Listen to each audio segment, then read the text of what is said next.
Joanna? There's been discussion in our community about the no new revenue tax rate. And I certainly understand that post HB3, that's something that the school district must calculate and provide to the public.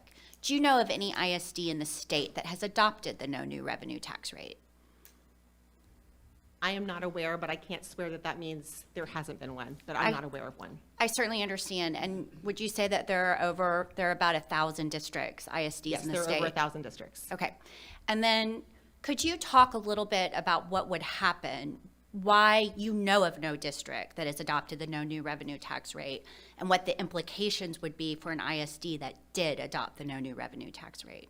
So the no new revenue tax rate would result in, much like we talked about earlier, with you lowered the tax rate by a penny, it would result in a loss of revenue, primarily because of the way that school finance structure is tied to tax effort playing a role into the size of your glass or your district's entitlement.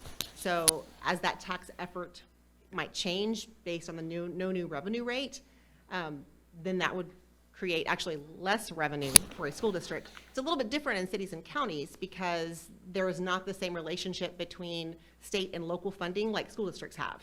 They don't have, they're not subject to equalization like we are. No city or county has to pay recapture. So all of those things are what make the no new revenue rate for districts actually a negative revenue rate in most cases.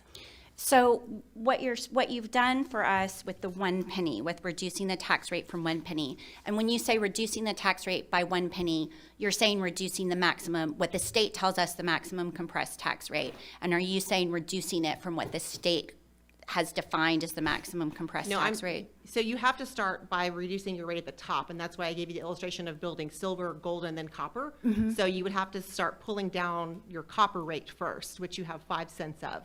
So I gave you the illustration of what it would look like to remove 1 copper penny. Okay. I understand the pennies enough to be dangerous, so I don't want to talk too much about the pennies.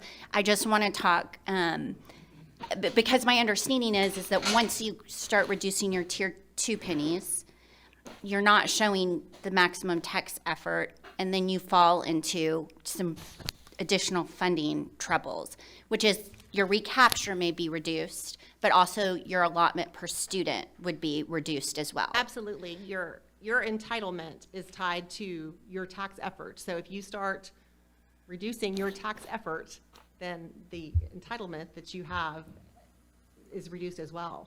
So it would be fair to say that if a district adopted the no new revenue tax rate, then we would see our allotment per pupil, the amount of money that the state gives us per pupil would go down. Our recapture we would still pay recapture. We might pay a reduction in recapture, but we would still we wouldn't be able to prevent ourselves from paying recapture. And at the same time, we would see a decrease in the amount of money that we got per student. Correct. You would have a slight decrease in recapture, a much larger decrease in your revenue per student.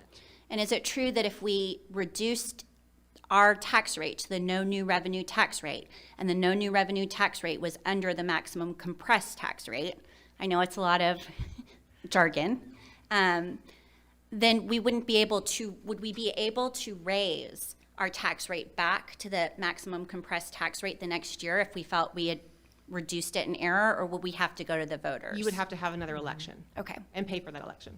Okay, so there would be multiple consequences of adopting the no new tax rate. We might see some reduction. I just want to make sure I'm understanding. We might see some reduction in recapture. We'd also see reduction in funding per pupil, so we'd have less money per student, and we wouldn't be able to raise our tax rate again without going to the voters for approval. That's correct. Even if you reduced it by that 1 copper penny we gave in the illustration here, you would have to go back to voters if you ever wanted that revenue again. Okay, thank you very much. You bet.